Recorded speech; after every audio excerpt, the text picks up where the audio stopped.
Around the world, many parents raise their kids on a diet of strict discipline. As I am the head of the house, I expect them to obey the rules, whether we are right or not. Rigid boundaries. Say sorry.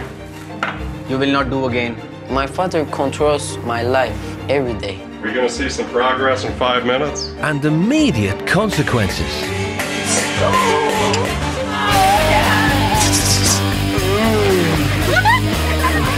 But can traditional parenting change the lives of rebellious British teenagers? Come and get me! I'm drinking underage! I have took LSD, cocaine, ecstasy, weed, MDMA, ketamine. Being 17, you definitely need to go out, you need to party, because before you know it, you'll be like, that's it, game over. I'm not coming back today, by the way. See you in 20 years! She's so incredibly rude. She's just a cow, really. So disrespectful of me, telling me to F off. Dad, just be quiet! Cheers! I don't really care what people think about me. Rules are made for breaking. To find out, two teens who have never met before will leave their fraught families behind. Listen, come on, give us a hug. Come on. Behave yourself, Charlotte. No, I'm not joking. Behave. And head off to the far corners of the world where they will live according to strict rules imposed by new parents. Do you want a punch? No. Do you want a punch? No, of course. Get off me. Get off. Do me a favour and for once put some effort into your life. Just for what? World does not revolve around you. That's what I'm trying to pull away. She's following me. They can't program me. If all the British teenagers were like them, no good.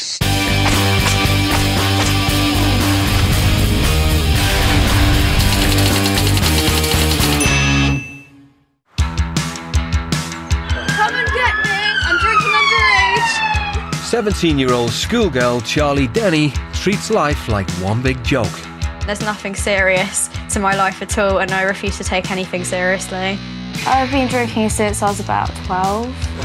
I go out about 3 or 4 times a week, and I'll down about 9-10 pints. Yes! Well, there's been points where I've been crawling across tables, and I've been so pissed and like knocking glasses over in pubs, and I've been kicked out for being too drunk. Bringing Charlotte up has been a very, very challenging experience from day one. She never thinks for 1 minute about anybody else other than herself. Bring your dirty clothes down in the morning, learn how to use the washing machine, learn how to use a hoover, clear the table. No, that's bollocks. No, that's bollocks. We don't exist. We're purely sort of what we would call, what's the word I'm thinking of? You're a twat. You're a total twat. Despite thousands of pounds spent on a private education, Charlie barely scraped together 6 GCSEs. The cost of educating one child from 2.5 to 16 is approximately £300,000. Yes. I think my parents did waste quite a lot of money on my education. Yeah. I feel very sorry for them. Her teachers always described her as being somebody that had a lot of potential, but just doesn't bother. She's lazy. Though her parents have given her everything, they don't get much back in the way of thanks. Especially as Dad Bob has been diagnosed with multiple sclerosis, a disease that attacks nerve cells in the brain and spinal cord. I think she was quite young when you were first diagnosed. She was probably about 4 or 5, wasn't she? Yes. And probably too young to understand what it was then. Yeah. I don't really talk to my dad about my future or anything, because he's probably got his own stuff going on, you know? And he probably, you know, why do you want to hear about that? We want to see her feel fulfilled with her life. And the way she's going at the moment, she's self-destructing, and it's looking like a crashing mess. Up the road in Woking, there's another teenager pushing the self-destruct button. 17-year-old Hamza Wali always likes to act the big man. Spending time hitting the town with his mates is more important than planning his future. Going out with the lads, smoking, chilling, you know, drinking a bit, getting high, standard. You think, why not? You know, you only live once. When he can be bothered to turn up, Hamza is supposed to be at college studying mechanics. Absent. This is bollocks, man. No, Mum, I don't need those exams, because... No, you will need them, No, I don't, Mum. Relax. Why you cheat all the time and lying? I'm not lying.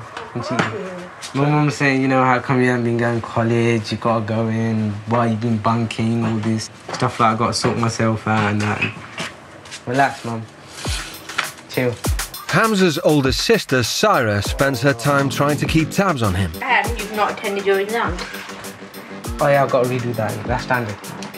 Oof. Chillax. The reason why I'm angry is because we want him to get the qualifications. I mean, I don't want him to kind of be someone, you know, one of the dropouts. Hamza's behaviour has his traditional Pakistani family fearing the worst. He used to be a very fine boy, but now he's getting out of the hand. Go to town, piss around, see the lads, see what's going on. You say, put the in that. Standard. Their mentality is different from mine. Mine's more of Western, and theirs is more from Pakistan. Over here, mate. Same G. Oh, good, yeah. The things that are not allowed are drinking, smoking weed, having a girlfriend, having a conversation with a woman right now, if you get where I'm coming from. He makes it difficult for my parents. He makes it really hard for my mum because there's only so much you can tolerate. Fridays are prayer day. When it comes to Friday, Hamza's still asleep and it's already 1 o'clock, and that's normally the prayer time you should be in mosque. They want to pick and choose for me, and I don't want to. I'll do it myself. To me, it seems as if Hamza's just lost that respect, and he's lost himself. To teach the teenagers to grow up and take responsibility for their lives, both families are sending them to stay with new parents to live under a strict regime. We could. I will. Take that. Oh, layers. Take care. See you soon. John, I'll sort myself out. Okay, and I will take care. Okay, Hamza. I hope Hamza learned by mistake, and when he come back as an excellent boy. Now, Charlie, if you hear anything go rawr, just run. Bye, sweetheart. Bye. Bye, Charlie. We're going to miss you. Bye, sweetheart. I hope that she will be a little bit more helpful when she comes home. Perhaps be a bit more respectful towards Bob and I. A bit of constructive input from her wouldn't go amiss. Yeah. We look forward to seeing how and if there are any changes upon her return. Nice to meet you. Nice to meet you too. Regretting it? Yeah, I'm scared as. Oh wow, we're going on an adventure together. The teens are travelling over 6,000 miles to South Africa's Western Cape. It's Africa's richest nation, home to 50 million people, both the super rich and the destitute. They will be staying in Plettenberg Bay with the Dutoit de Vos family. Mum Anna Marie is a barrister, and second mum Suzanne is an artist. They have 2 children, Nushka 22 and Reed 19. As long as you live in this house, doesn't matter whether you're 22 or 12, you have to follow our rules and principles. Honesty, responsibility. Compassion. Anna Marie and Suzanne love challenges. Together as a gay couple, they took on the entire South African legal system to fight the laws preventing gay adoption. We decided to challenge the rule in South Africa that says gay people can't adopt together because it's ridiculous. And we won the case. Look at that little thing. The mums have worked just as hard ensuring their kids get a good education. Daughter Nushka is in her 3rd year at university studying winemaking. Most of the population in the country don't have enough to actually feed the whole family. If you can go to school and improve your lifestyle, it's an absolute privilege. A 19-year-old Reed is studying for his matric, the South African equivalent to A-levels. Basically lays the foundation, to your future. And like I said, well, education to me is important because my future is important. The mums bought the farm 8 years ago so they could spend more time with their children and live a more sustainable lifestyle. Well, we haven't got electricity. You've actually got to fetch wood to make a fire. You've got to carry water for your bath. You've got to feed the animals. You've got to milk the cows. So it's the kind of environment where you have to make a contribution. Nothing is for free. Everything comes with effort. If you want to take part in life, you have to put that effort in. After an 11-hour flight, the teens touched down in South Africa.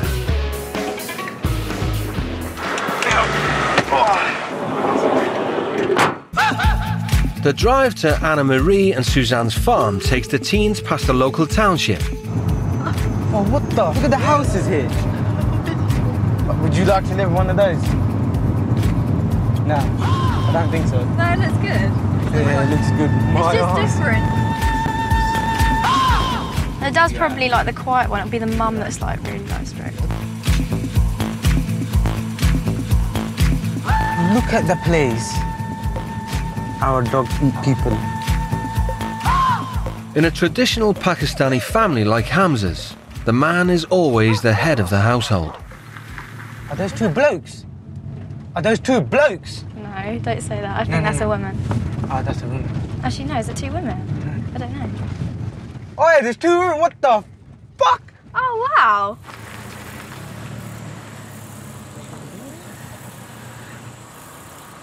You go in there, I ain't going. Maybe they don't want to get out. Oh, two women. Oh my God.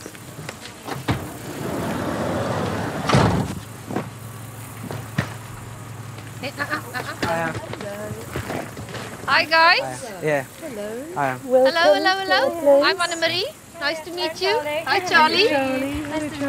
Hello, Hamza. Anna-Marie. Nice to meet you. Welcome, welcome, welcome. Hopefully.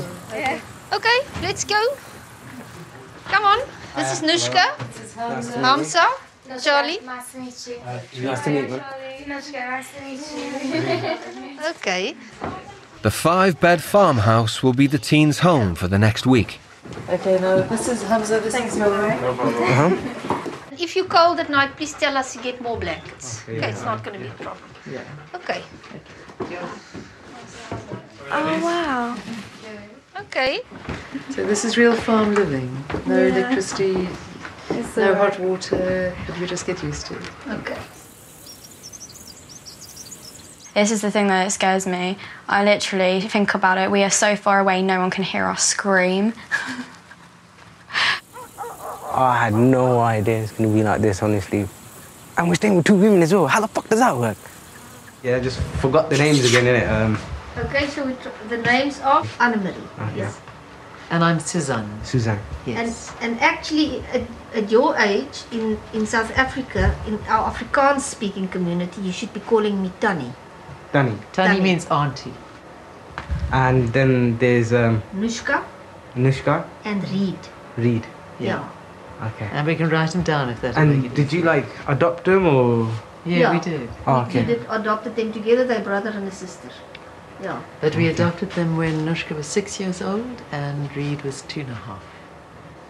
It's a way of being that he doesn't know, and I think that's worrying him a bit. He looks for me a combination between scared and angry, which those things usually go together. I think at the moment he's a bit scared. I suspect that once the fear has subsided a little, more of the anger will come out. Before they fully welcome Hamza and Charlie as new members of the family, the mums want to lay down the law for the next 7 days. Now, maybe you don't know this, but I'm a lawyer. And for me, the law is very important. We're offering you hospitality. We expect you to also accept our rules. No drinking, no drugs, no sex or obscene language while staying with us. And definitely no smoking in the house.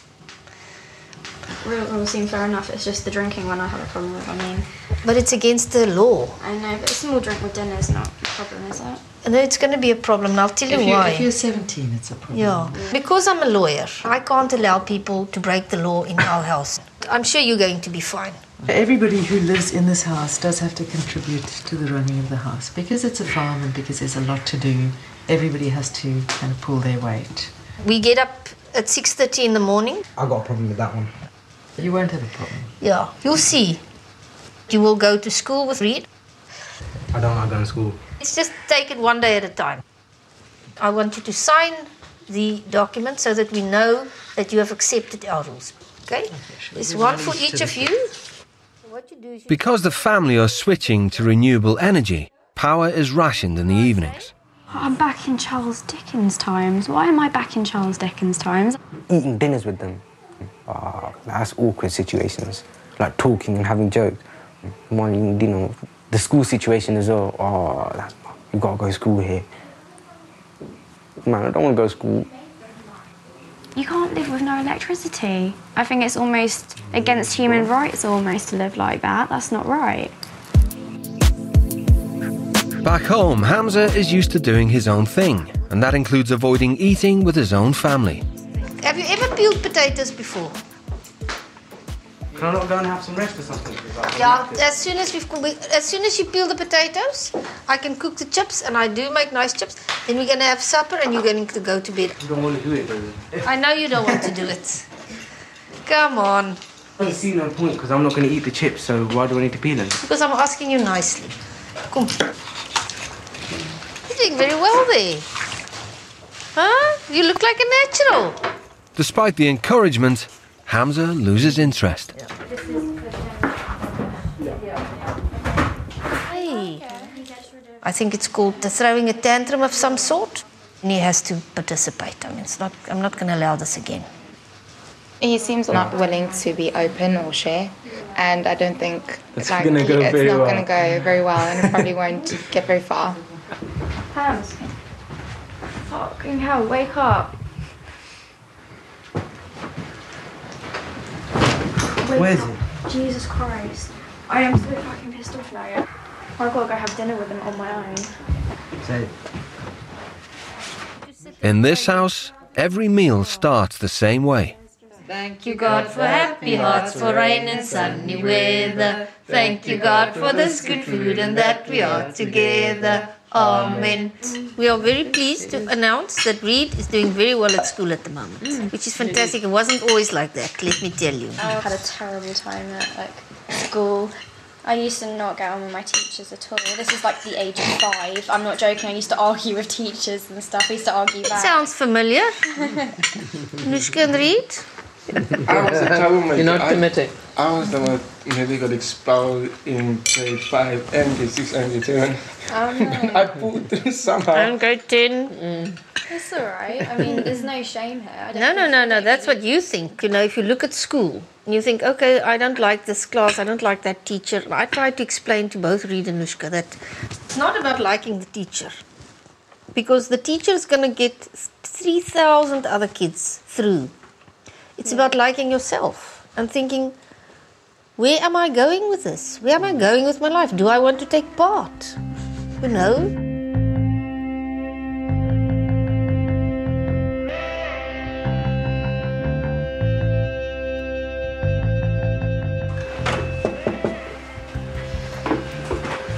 It's 6:30. Damn. 6:30. It's not even light yet. Where's the fucking sun? In South Africa, there is no social welfare, and without a good education, it's a short step away from poverty. That's it, I think. This morning, the mothers are sending the teens to the same school that Reed goes to, Witterdrift High. All you need to do is stand. There you go. Yeah, fantastic. Hamza? Mm-hmm. Gotta leave in about 2 minutes. I just don't want to go, man. It's just that same feeling I used to get before. We know the headmaster quite well. We know all the teachers. Nushka's been through that school. Reed's the final year. Try and remember, you there? Setting an example and stuff, yeah. Exactly. Okay, then we all get what we want. Okay. Good luck, eh? Witterdrift is a strict and well-disciplined school of 450 pupils. The headmaster, Mr. Bauer, believes in nurturing the students as individuals. What we expect of our students is to allow the best in themselves to come out to the full, whatever their best is. We want every child to know their value, their importance. Back in the UK, both Charlie and Hamza hated school. First of all, just let me say, welcome to Witterdrift High. If I can summarize exactly what our school is about respecting one another. We expect you to respect what we have, who we are, and what we do. That's all. We hope you're going to learn a lot, and that when you go back, you're going to have fond memories.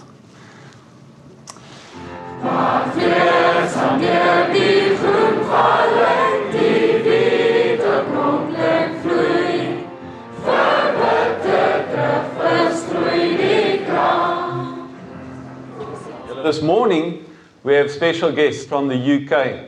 Charlotte on the right-hand side, and then on the left-hand side is Hamza.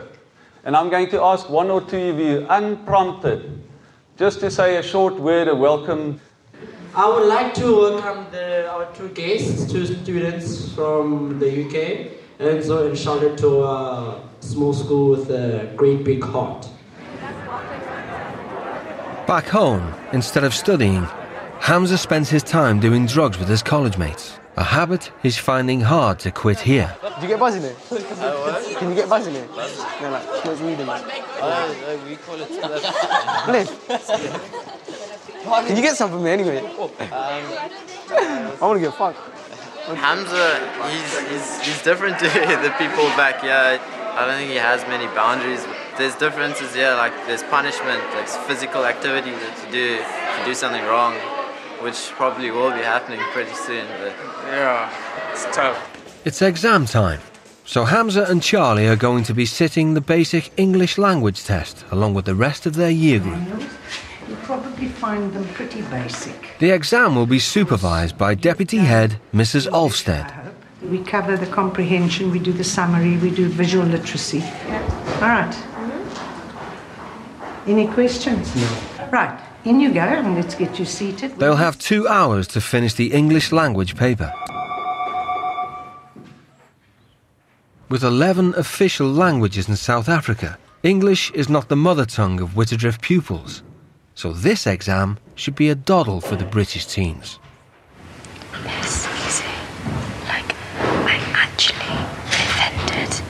Charlie's finding it a breeze, but Hamza seems to be struggling. We'll try and leave it. What have you just done this song so far? No, me, just try. Maybe it's yours, keep trying. Come on.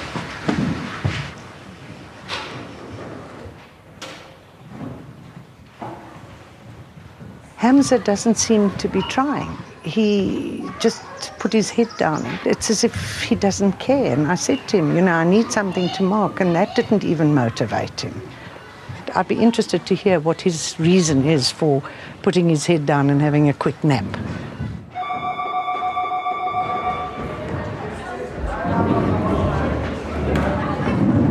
The exam is over, but coping with an entire morning of the school and its rules is starting to wear Charlie down. I don't know where I'm supposed to go. I don't know where I'm supposed to be going. It does actually remind me of my old school quite a lot. Because, everyone's quite friendly and stuff, but no one really understands. And it's just everyone's, getting on with their own thing, and I can't do it. I'm just totally lost, in this, sea of people. I mean, it's a small school and everything, but I just don't, I don't know the timetable, I don't know anything, I don't know where I'm going. Can we just bunk? Seriously. Do you want to bunk? Yeah, please. I just can't be Do you want asked. to bunk? Seriously, you want to bunk? I don't care. I don't actually care. Anything's better than just, sitting in a classroom doing a subject that I don't need to do.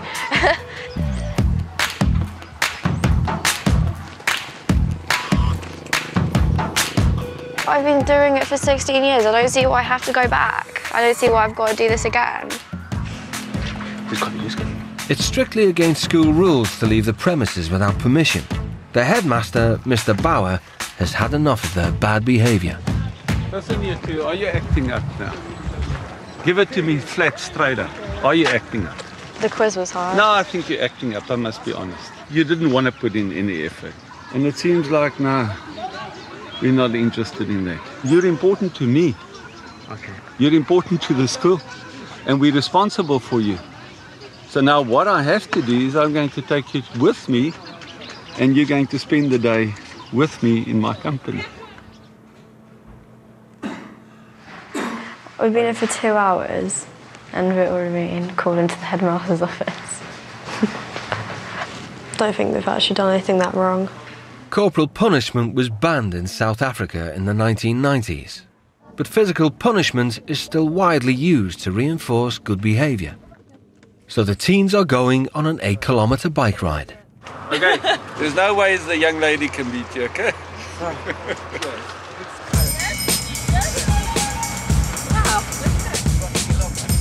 How the twist does that work? Right from patient. We have the option when students transgress to suspend them from school. We feel suspending a child and sending them back home is actually worsening the problem.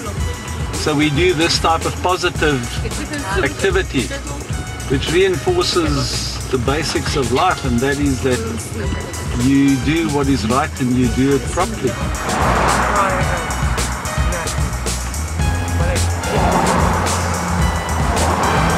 In Afrikaans we call him a stadige pampoen because it kind of describes the immense speed that he's driving at.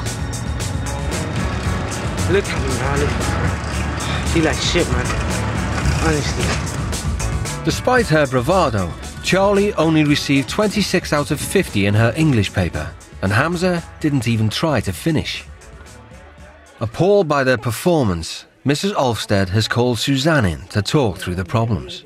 Hamza, he went to sleep. I had to wake him and remind him that here we write exams. And then, almost like the cherry on the cake, they hit the road and they left the property. Cost Mr. Bower running after them, bringing them back. He had to reprimand them. And I just got the feeling they see this as a bit of a joke. I am disappointed because I didn't think it would be quite this bad. Hamza, will you both come down? Okay. You remember when you arrived here? If I speak, I would like you to look at me. Okay. When we arrived here, we explained to you that we are opening our houses and our home for you guys.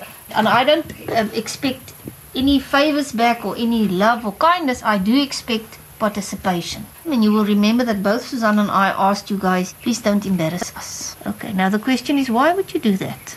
After all the effort that everybody put in. You know, you fell asleep, the teacher had to wake you up. You're not going to try and tell me that you didn't know that you're not allowed to go out of the school gates. Are you impressed with yourself, young lady? You know, I don't think I've, made myself look that bad at all. I mean, I've been pleasant, I've been polite. But that's exactly my point. Being pleasant and polite is not what it's all about, only. What will it help for somebody who's paying me to do their court case? If I go to court tomorrow for Mr. Nell, I can be as pleasant and polite as I want if I don't put in the effort. What am I doing there? And the same for you. You go to school, these people, they put in the effort to assist you. And although it's boring and you're not interested in it, being pleasant and polite is not enough. Effort. You have to put in the effort. It's just... I can tell. Sorry, but I'm done with this. That is bollocks. Because we haven't done anything wrong. I don't think we've done anything wrong at all.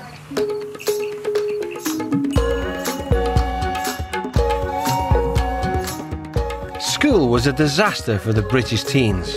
But Anna Marie is determined that Hamza and Charlie learn the value of hard work and preparing for the future. So today the teens are set to work on the farm. Here we go, our first tree, Suzanne. Yeah, fantastic. The plan is to plant a circle of fig trees. You feeling exhausted? Yeah. How many holes? I feel like a slave.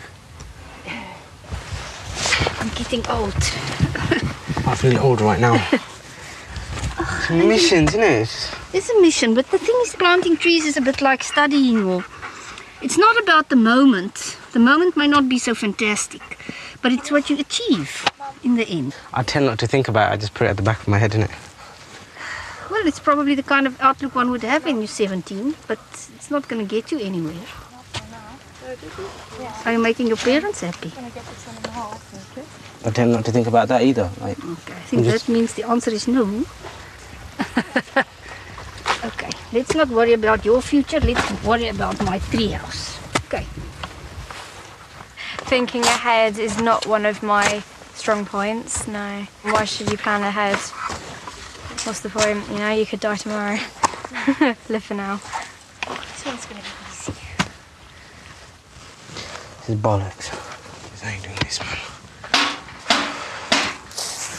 At home in Woking, 17-year-old Hamza is used to running away from his problems.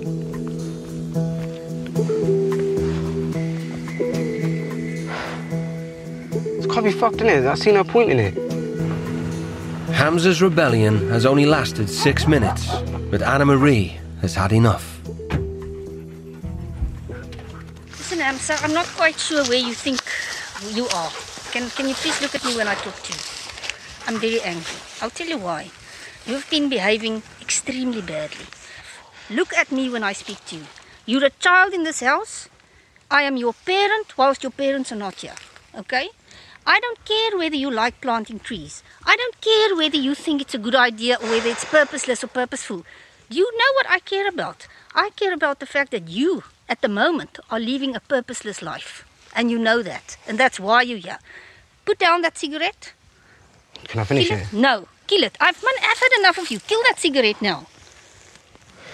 Please, you're going to burn the farm down. Get into the car and let's go and work. Come on.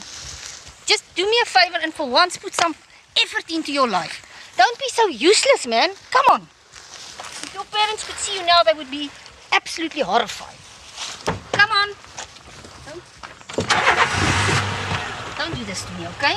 It's embarrassing. I don't want to be angry with you. We are doing our bloody damnedest to help you. You're the problem, not me. I'm a success in life. You are going nowhere. No, man. Machtig. Get a life. I planted that one we worked on. The thing that he does is he treats everybody as his equal, but he's not my equal. Not only am I much older than him, I've achieved something in my life. He has no life. And in that sense, he can learn something from us, but it's as if he's blocking himself. Despite Hamza's work-shy attitude, the job is finished to the mum's satisfaction. We did it. Yeah, we did it. It took a bit of huffing and puffing. Charlie. Thanks, Hamza. Thanks, Hamza. Thanks, Charlie. You've done a great job. Amazing. What happened then? She went off at me, man. I just did a mind little thing here. The way she had a gun at me is like I killed someone, bro. What did she say? Because I didn't. She was like, you're acting like a kid and put out your cigarette and all this shit. And get in the car. I've dealt with kids like you before. Look at Reese. Get in the car. I think finish the job and. I was so close to storming off. I was just like, oh, I just want to go to bed. I thought I could sweet talk her, man, but no, you can't. I knew she had some balls in her, bruv. I could tell she's the solid one out of the family. She is the man of the family. And she can probably tell that I'm like scared of her a little bit, so I'm like. They're going to be much more nicer with you because you're a girl, 100%. Yeah, I'm a guy. probably. Anna Marie believes that children need discipline and love from their parents. Give me that side. Are you sure? Yeah. Fantastic, wonderful. So she doesn't hold a grudge and quickly draws Hamza back in. Here he comes.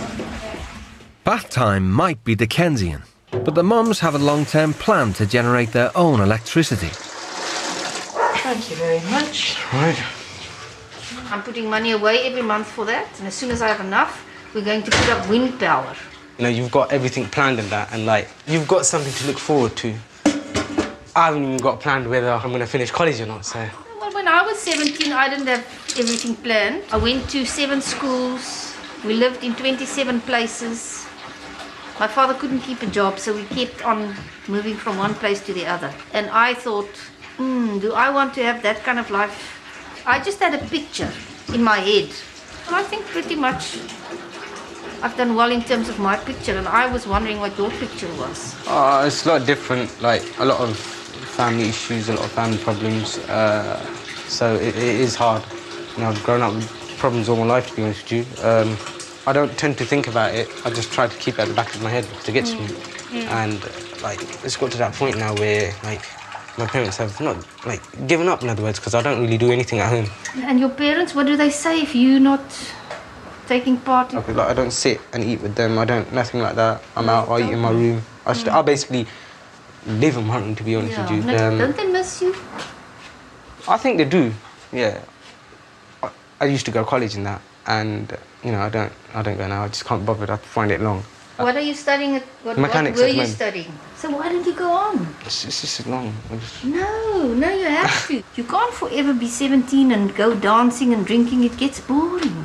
And if that's what you've done, then you've got nothing else to fall back on. You'll be bored. That's the problem. But it's just my way of looking at things, and you'll find your own philosophy.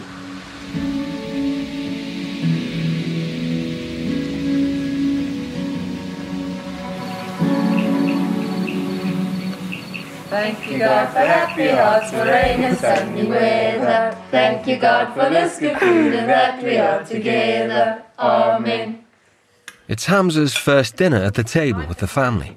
All I've got to say, yeah, don't take this in a bad way. But I don't want to get on the wrong side of you again, bro.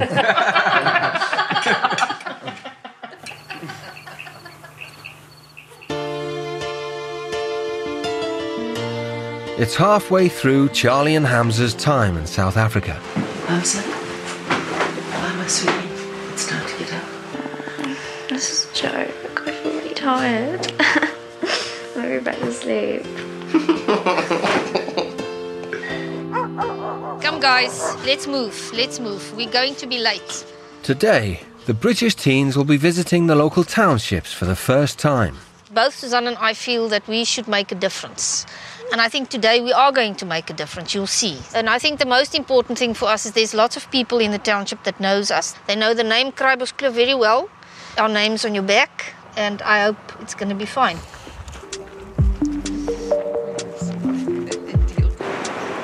The mums live in Plettenberg Bay, a beautiful holiday destination. But 10 minutes drive from their farm lie the surrounding townships. These settlements are home to the majority of South Africa's black population. The plan is to help a local family rebuild their home. Mum and Dad and son Enrico all live in this tiny one-room shack. That is out of order. That is definitely out of order. You see it on the telly and you think, you know, it can't be that bad, but then when you actually come here and experience it, then you realise. We've got everything, to be honest with you. We've got a roof over our heads, we've got a bed at least, we've got clothes. They don't have anything. The roof is clearly not waterproof, so what we're going to do is put plastic over, then the corrugated iron, so it's waterproof. The inside, put a wooden floor in, and then put a small extension here, because there's 3 people living in this house.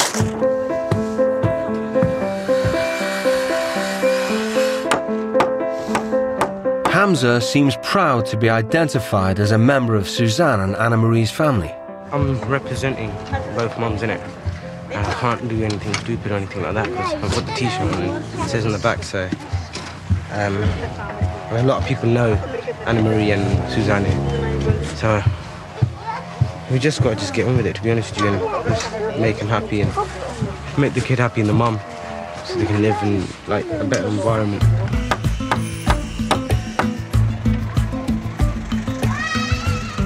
"22-year-old Nushka has brought Charlie up the road to the Matsazami Children's Centre. The Matsazami help the most deprived children whose parents can't provide for their education. Say, Charlie. Hello, Charlie. How are you? How are you today? Education is very important because in South Africa, if you haven't got, you will not get a nice job. And for our kids, who are the poorest of the poor, the neglecting, abused children. So if we can help them, I know they will have a good life forward. Monica, the head teacher, takes Nushka and Charlie to meet Angel, one of the Matsazami parents who recently adopted 2 neglected children. So this is one of our parents. This is an Angel. So we have 2 kids who are staying in the shelter. So the mum really neglected her.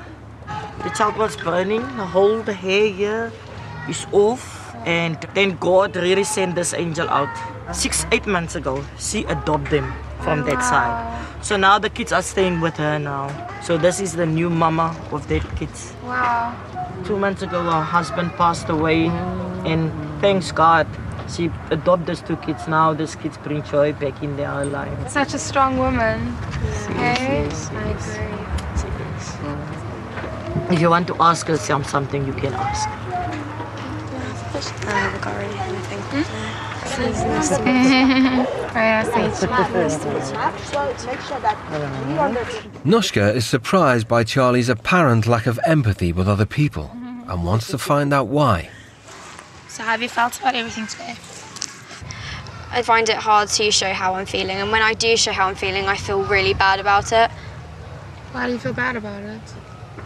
I don't know, I don't like to show people how I'm feeling. I don't like people to show how I'm genuinely feeling. It's just something I'm bad about. When I cry, I get embarrassed because I don't want people to see me cry. I never like people seeing me cry. Are you scared as a sign of weakness? It's showing my true inner self, and I don't like doing that. But it's showing honesty. Yeah. You know, it's showing honesty of who you are. Yeah. So people understand you. I do just want to cry, but I'm just, I do the nervous laugh instead. When I'm like this, it's just just laugh it off. Charlie's the type of person that says everything to make everyone else happy and not necessarily stand up for what she thinks. I think she's not being honest with herself. She's not being honest with her real self and bringing that out to people. The shack extension is starting to take shape. What do you think, guys? What do you think? Huh? It's crazy that Isn't that brilliant? I think it's looking pretty good in there. Like, I never thought it'd be that good. I thought it'd be just getting the planks of wood and just dunking them on the floor, but now they did a proper job out of it, so yeah, pretty sick. Digging the shack foundations reminds Hamza of the last hole he dug himself into. Mom? Yeah? Are you free at the moment? Yeah. I just wanted to say, the last time I dug a hole, yeah, I moaned like a little girl, I admit that. And I was a bit stupid, I didn't, see the point of doing it. But this time I'm doing it, I'm really enjoying it. And I never thought I'd enjoy it this much. And I just want to say thank you so much, honestly. It's an absolute pleasure. Thank you. It's all right. Most parents, like me, don't always have to think about why you're doing things and how you're feeling about it and what's going to be the outcome of your actions and so on. And suddenly this week, everything that you do, you have to think, why am I doing this? What am I trying to do? Where am I going to? And I think it's done me the world of good. And Suzanne.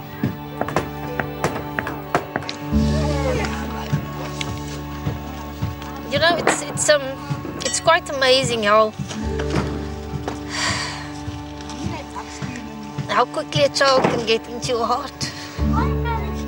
Anyway.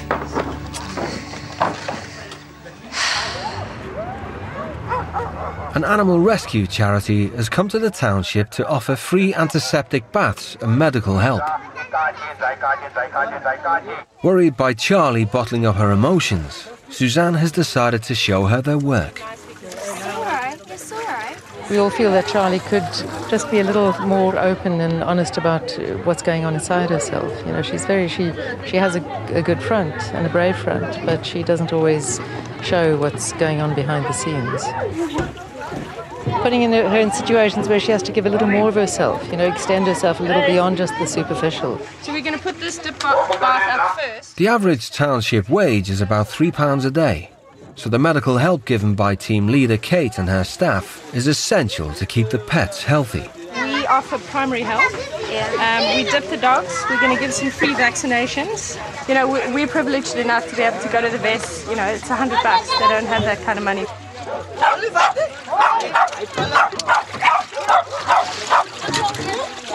There we go. Whose dog is this? We just got a call from one of the guys up the road. This dog was stabbed earlier on, so we're just going to get the vet to have a look at it. The owners, they stabbed him because they couldn't afford to feed him, and they're offering to, fix him and stuff, and they don't want him back.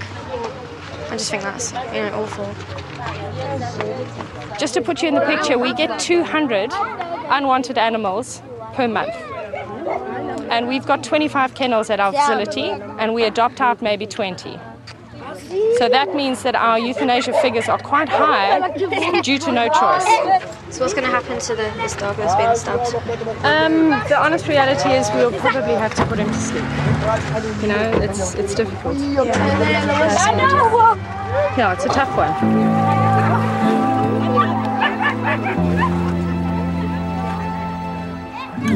Until now, Charlie has kept her emotions to herself.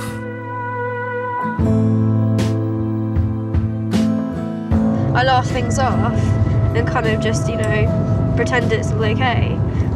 I like to show that I don't care, but obviously I do care. I'm just scared of people seeing the real me. The shack extension is nearly finished. I think Hamza did brilliantly well because he wanted to help. You could see that. I think he made a big difference. Before they leave, Hamza wants to talk to the owner, Mr. Boysons. I just want to say to him that it's been good working with him and helping him. Okay. And just say thank you. Okay. And it's been a privilege in that, yeah? Okay. Hy sê baie dankie vir jou. Okay. After a long day of hard work, Charlie has gone to the dog kennels to help feed the animals who are going to be put down. Oh, come on, take the tablet, boy. Come on, take the pill. You're so cute. What you did today made a big difference. Yeah. A really big difference. I hope so. Absolutely. And it was a braver thing than most people do in their lives sometimes. It's really nice someone can like be like that with me, like really like, you know, I'm so proud of you, I'm so proud of you. I never hear that at home. True. No. I don't know. They know. I suppose I just don't do anything that makes them particularly proud. So I suppose that's probably why. I can't imagine that. Yeah. Yeah, you are. Oh, thank you. That's so nice. That's very lovely. Oh, thank you. I think what happened was that she got so emotionally involved, it kind of broke down her defences. And I think once one's defences are down, that gives other things the chance to come out. You know, you see a dog like that and your heart goes out to it, and in a sense your heart goes out to every living being, including yourself.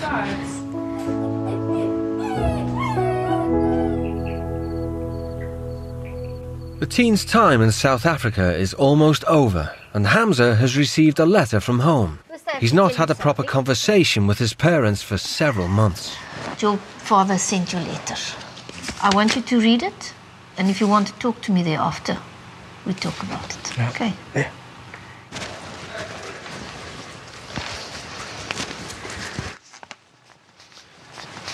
Since I dropped you off at the airport, I looked back and I wanted to run after you and tell you how much I love you. From day one, I always loved you. No matter what, you're still our little baby Hamza. When you come back, we all will sit as a family and support you in all your studying. We really appreciate you for who you are every day that has passed by. I never thought my dad would actually send me this, to be honest with you. Kind of shocked, in a way, but happy as well. If you behave at home like you've behaved this week, he will be the proudest dad that you can imagine. Definitely, yeah. I think you and your dad and your family must learn to trust one another, although you come from different places. You know, they're traditional, so don't reject them because of that. You're a young British boy, they mustn't reject you because of that. You must both trust one another. And you see why you can trust him. Why do you think you can trust him? That's what he said to me in this letter. He loves you. Yeah, he does. Exactly.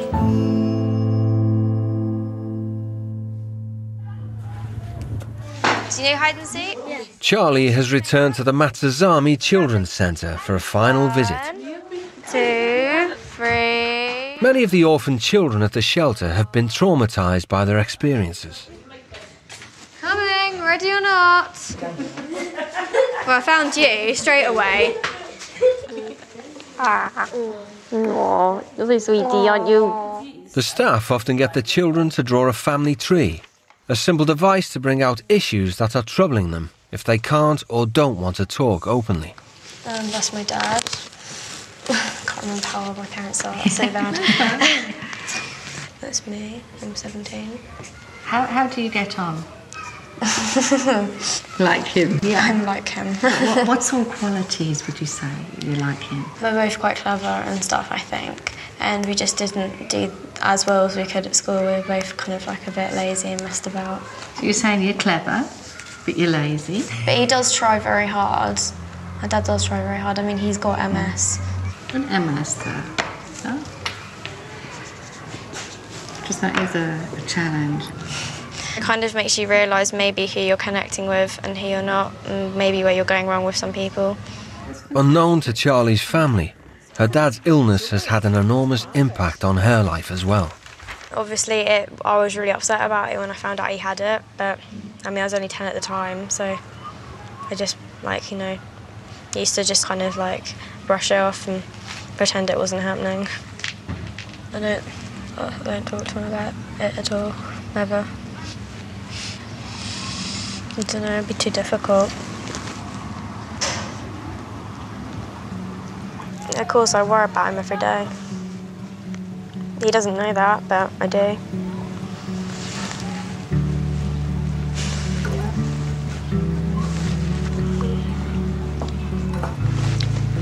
Yeah, my dad is important to me, quite. I just don't want to upset him. I just don't tell him I worry. I do worry, though.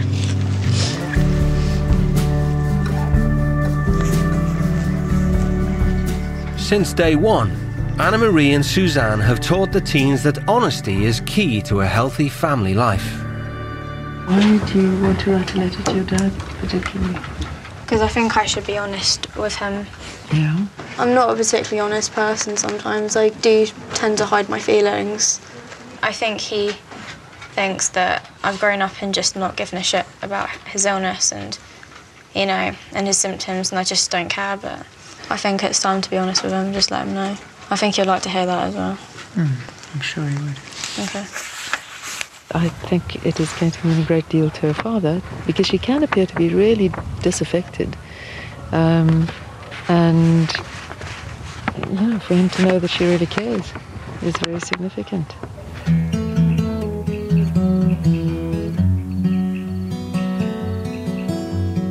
The teens' time living as members of Suzanne and Anna Marie's family has come to an end. I've seen some things, I've done things that I'd never have done in the UK, which is, you know, it's made me realise what I take for granted back at home. This experience in South Africa, you know, is once in a lifetime. It makes me see the other side of life and what life is really about. You have your ups and downs, but you need your family. Without your family, you're nothing. Take care, yeah? Great.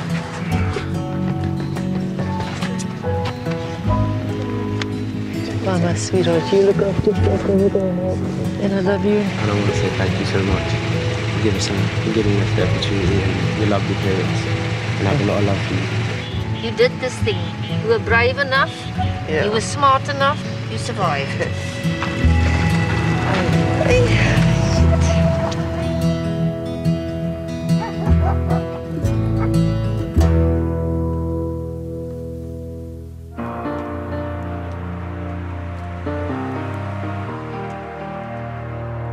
Charlie's letter was sent on ahead of her. It's a shame she hadn't really spoken to us about it before, kind of kept it under wraps, and it obviously hasn't been very good for her. So I'm glad it's out in the open now. Good day. I know someone will be pleased to see you. God, it's been 10 days. Yeah, Hello, sweetie. How are you? All right. Yeah, I've had a great time. Good. Yeah.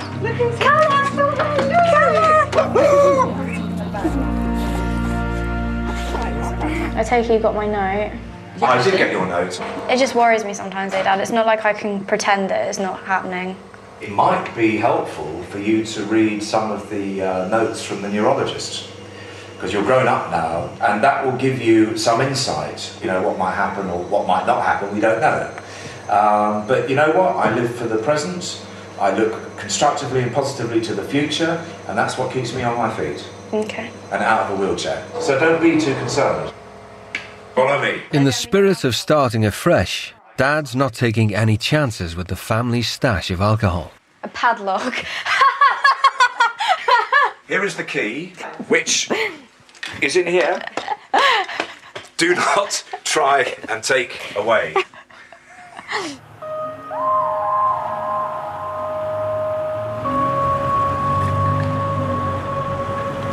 We miss Hamza a lot, very much.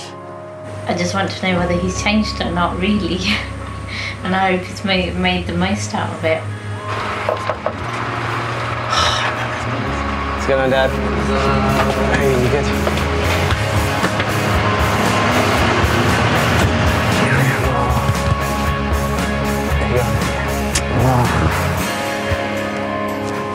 So you had a good time? Yeah, I did. Yeah, I sorted myself out and that. I know that was a bit on the wrong track, Dad. I admit that. I just want to say sorry.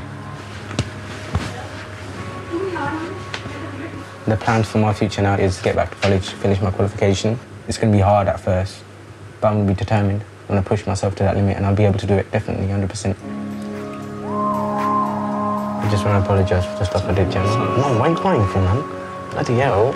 It's not the end of the world. I love you so much. Next time on the world's strictest parents. Will you stop swearing? What's wrong with you? Image crazy Shola Bruce Coker. And binge drinking dropout Joey Birch. The party don't start till I get there. Get new parents in India. Get off me, please, get off me. They're letting my parents down. Call the security and that's never happened before. I'm calling time out, you know what I mean? Right. A lot of you found that emotional. Kosar on Facebook says, my little bro should go there, honestly. Bit harsh, Kosar. Jamie on Twitter says, the world's strictest parents deserves an hour of my time. That's good of you, mate. Cheers. And Ryan says, they're not strict parents at all. More like the world's nicest parents. Go online to the BBC Three website and have your say on our Facebook page or Twitter.